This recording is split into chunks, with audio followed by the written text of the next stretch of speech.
Today I want to talk to you about making more money on Amazon while spending less time doing it. I mean, that's like the perfect storm, right? That's like the perfect combination, to spend less time in your business and being able to make more money. I mean, that's just the way to go. And I want to think about that way. Think about even how I just said that. Working in your business or working on your business. Which one are you doing? Do you feel trapped in your business, or do you feel the freedom to work on your business when you want to? Are you an employee of your business, of your Amazon business, or are you the owner of your business, or are you both? Because think about it for just a minute. If you got sick, how would your Amazon business continue to work without you? Yes, there's some things that would continue to go. You've got inventory in Amazon. It's, that's really good, but really, in what ways would your Amazon business slow down eventually if you got really, really sick for a long period of time or got disabled? So think about your Amazon business. Think about how I phrased it earlier. Do you work in your business, or are you working on your business? Because I want to get to a place where I'm working on my business, not necessarily in it.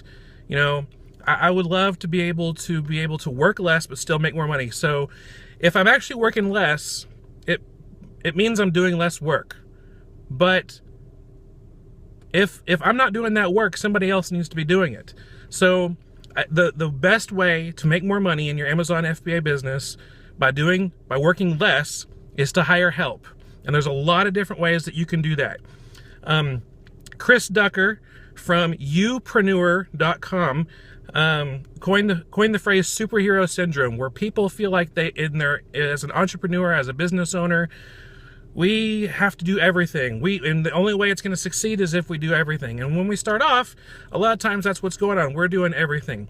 But that's not a way to go. That's a way where you will find burnout.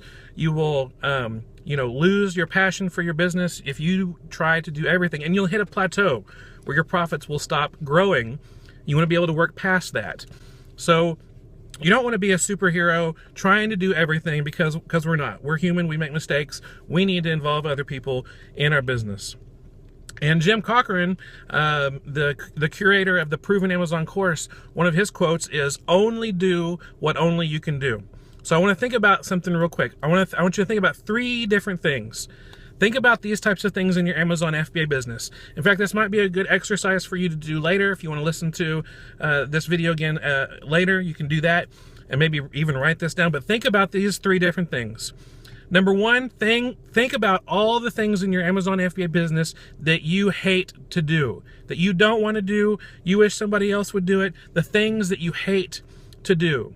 That might be packing. That might be taking stickers off. That might be sourcing. That might be dealing with, negative feedback that was really a product review. That might be dealing with Seller Central employees trying to get a reimbursement. Think about all the things, all the tasks that you hate to do. The second thing to think about is think about all the things that you struggle to do. Maybe there's things that you keep messing up, and sometimes you just ignore because it's not really a strength of yours. Maybe that's dealing with, returns. Maybe that's, sourcing. Maybe that's packing and shipping. Who knows what it is? But the things that you struggle to do that you wish you would do. A lot of people might just be completely ignoring all their refunds and reimbursements and returns just because, they struggle to figure out how to really handle that. And they might be missing out on a lot of reimbursements because Amazon's not reimbursing you for 100% of the items that your customers said they wanted to return, but never actually return the item. But it might be something you struggle with. So think about that. Think about things you hate to do. Think about the things that you struggle to do. And then thirdly, think about the things that you really shouldn't be doing. The things that you can do, but you probably shouldn't. I mean, think about the things that almost anybody can do. Almost anybody can tape up a box. Almost anybody can take stickers off of a product. Almost anybody can bubble wrap. There's certain things that you should not be doing yourself. And there are a lot of opportunities. So when you think about those 3 things, that's 3 lists that could lead you toward finding help. You've got 3 lists with lots of ideas of ways, of jobs that you can hire other people to help. If it's sourcing, in fact, let's talk about three main areas that you can hire people for. Number 1 is sourcing. Sourcing is a very important part of Amazon online business, obviously. But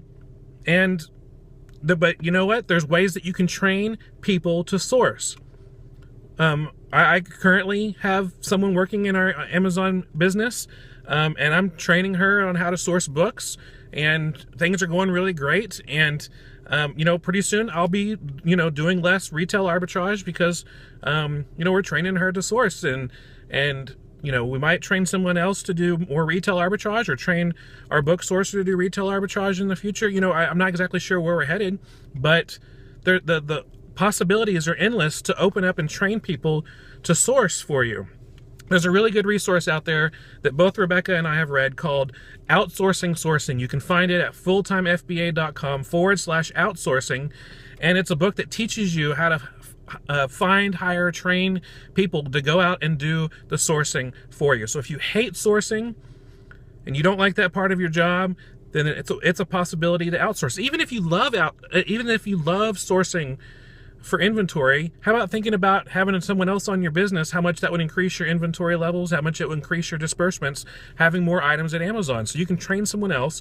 Take them with you while you're sourcing, train them, teach them how to do it, and you could possibly double your inventory levels just by outsourcing sourcing.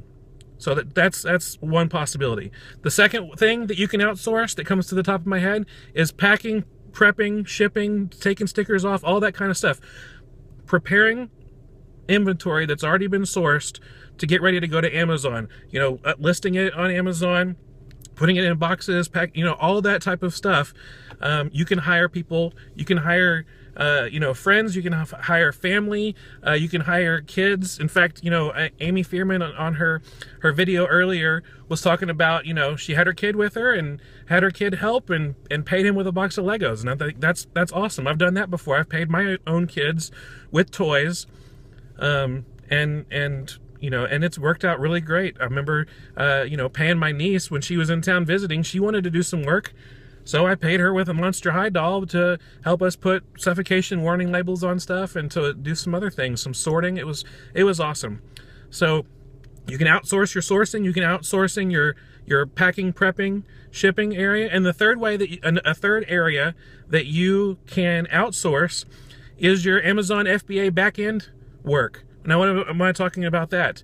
I'm talking about all the stuff that you have to do in Seller Central with Amazon to correct or fix mistakes that Amazon has made, sometimes correcting mistakes that you've made. I'm talking about when a customer leaves you negative feedback that's really a product review. That needs to be taken care of to protect your account, to help you win the buy box more often. You need to have better feedback. You want to make sure that those negative feedbacks are removed. Another back-end thing, if you have got suppressed listings, if you've got listings that it says no listing available, if you've got returns that were never returned and you deserve a reimbursement from Amazon, you got to go into Seller Central and do that. If Amazon loses or destroys one of your inventory on accident, or if UPS does during shipment, these things add up over time. In fact, the more time that you spend selling on Amazon, the more these will add up. And it just takes up a lot of time to deal with those. And most people just ignore them or neglect them, which is not good for your Amazon seller account and not good for your pocketbook, because you're just throwing away money just because you don't want to deal with that. So you can outsource that. You can outsource all of that back-end stuff. Amy Fearman has a course, FBA or VA for FBA, where she talks about hiring or finding, hiring, and training and delegating tasks to a VA overseas to help you with all of these tasks. And you can pay a very fair amount for their country, a living expense for them, and you're being a blessing to them and giving them an opportunity to provide for their family, and you're getting all these things taken care of. But the great thing about Amy's course, VA for FBA, is that she's done all the work for you, all the training, all the videos that teach you how to set it up, how to set up user permissions for VAs so that they only see what they need to see and they don't have access to your bank account or any other crazy things.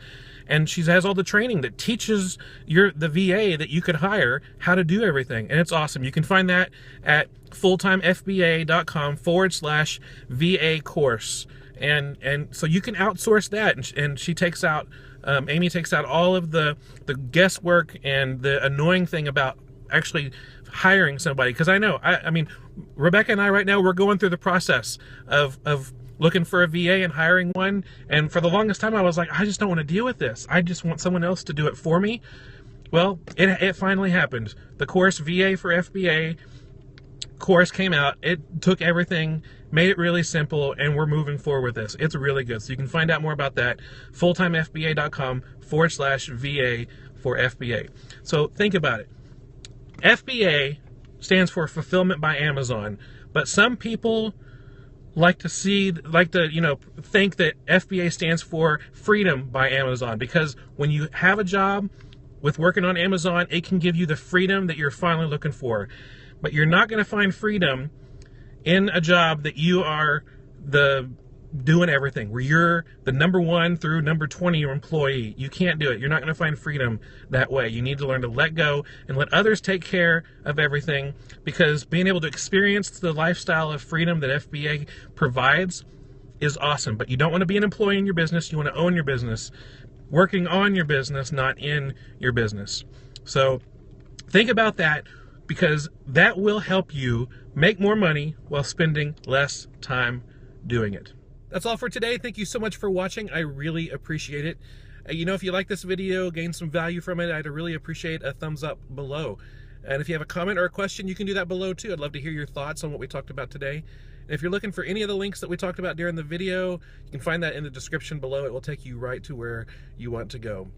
And if you want to be sure you don't miss out on any future videos, be sure you subscribe to this channel. We have videos coming out all the time to help you make a full-time income with spending only part-time hours on Amazon FBA. And if you want to be sure you don't miss out on any of our upcoming blog posts, we've got over 100 blog posts over at fulltimefba.com.